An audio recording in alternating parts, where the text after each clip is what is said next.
Good morning, everybody. RV living with the geezer and Blanca, of course. She's right here on the console, but I got the phone in the dash mount, so we'll see how this goes.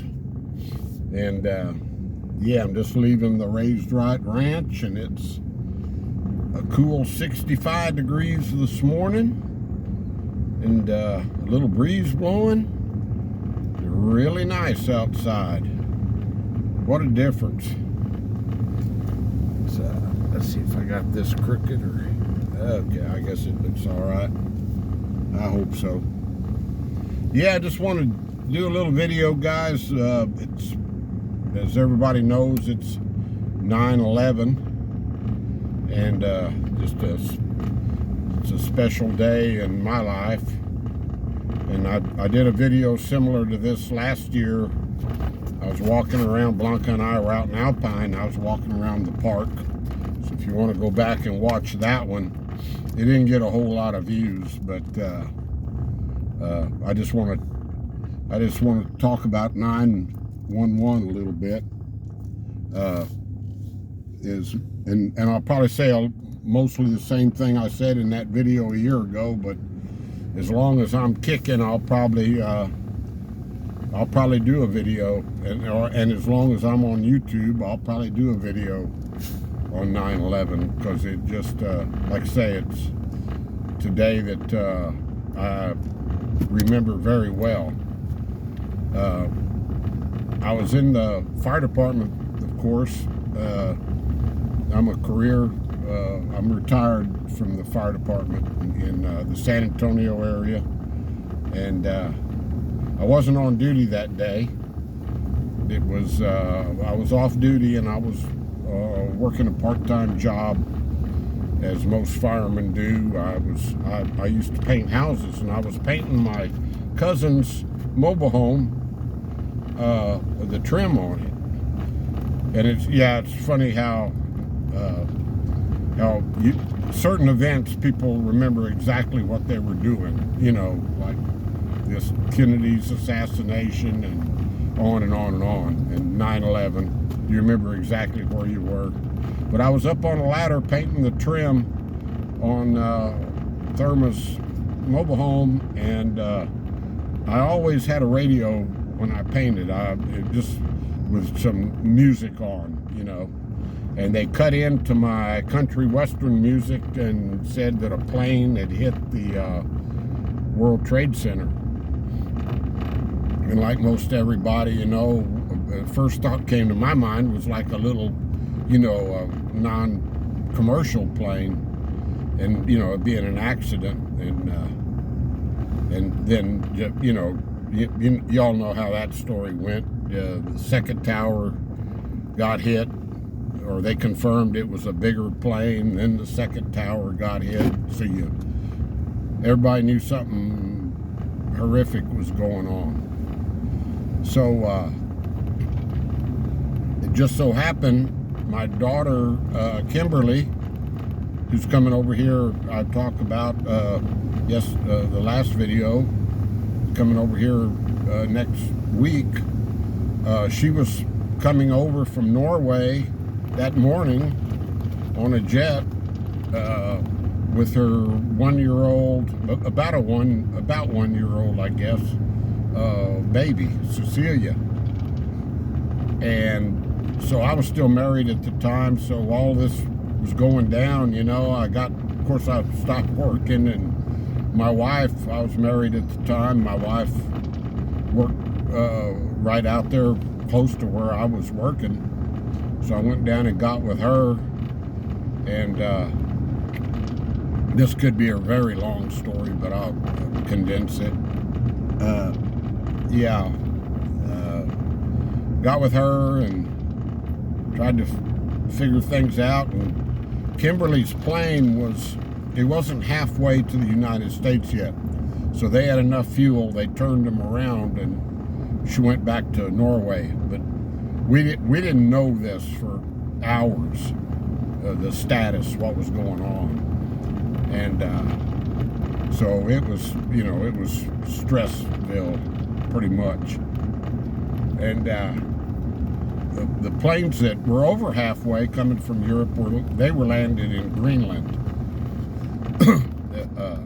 So anyway, we finally found out about Kim's plane, that she was all right, got turned around, and it went back to Norway. And of course her trip was delayed she came over several months later, once the planes were, trips were realigned, everything was cool.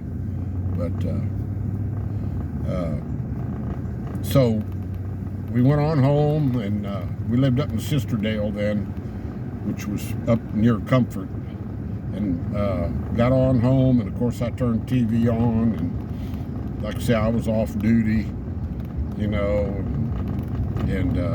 started watching it. And I don't know, the number 343 popped up. I don't know how they had that number, but it seems like I heard that number that night.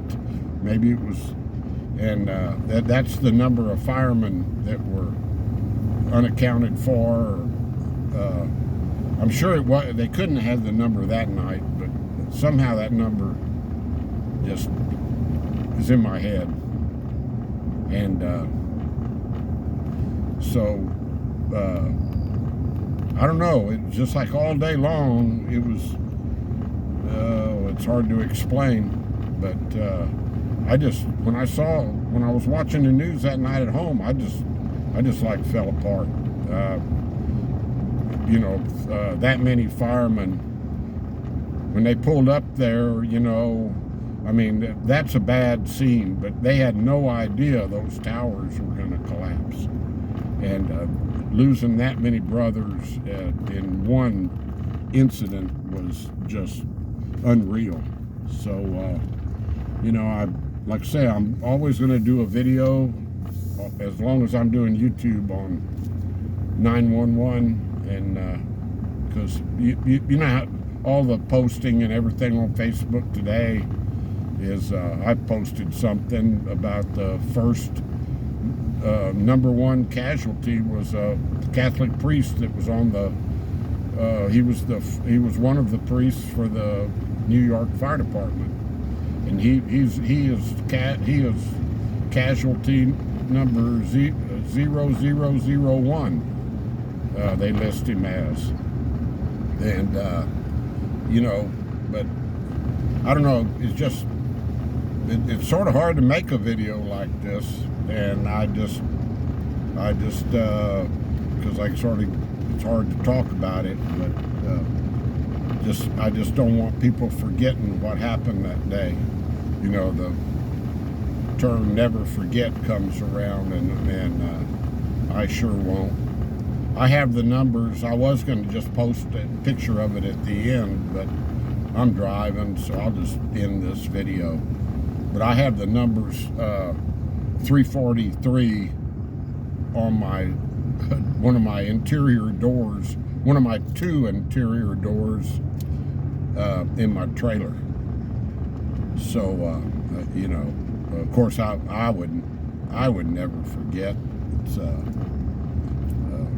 like I say, they're all brothers, and every time you get on a fireman gets on a truck for a call, you don't know the outcome. So just always support your functions that volunteers have, and they're doing a pretty risky job out there. And I hope this video gets a few more views than that first one I did. I looked back a while ago, and it got that video's been out there a year, and it got 122 views. So if you want to, you can go back and watch that one. It's a lot. The scenery's nice too in that one. Blanca and I are out in the park in Alpine walking around, and I'm just talking, but I pretty much said the same thing that I'm saying now, and I'm probably leaving something out like I usually do that I'll remember as soon as I shut the video off. But yeah, guys, it's just 911 and just remember what those guys died for. You know, it's not a when you become a public servant, a fireman, policeman. I had a friend of mine the other day that it shocked me because we were talking about an incident. I won't say what it was, but he was saying, well, at least those, you know, he was referring to some policemen that I feel didn't really do what they were sworn to do. And he said, well, at least they can walk around saying that they're still alive. Well, if you choose that profession, firefighter or policeman, that's not the way to look at it. You're sworn to protect life first and property second, and you don't even think about that when you come up to an incident. You know, if you're doing it for what you believe in, fear shouldn't come into your mind, and it didn't to those men that day. You know, they went into those towers and they didn't come back out. And now I'm driving east, so here's the sun. But it's sort of cloudy today. But I'm gonna go ahead and shut it down, guys. It's a hard day, and you know, it's morning, and I don't know. I sort of quit drinking a while back, which is good. And, I have a beer every now and then, but I might have one this afternoon. I don't know. We'll see. But anyway, peace to y'all. Stay blessed. Stay positive. And just today, just remember back. Just try to never forget what happened that day, guys. Be talking at you later. Bye-bye.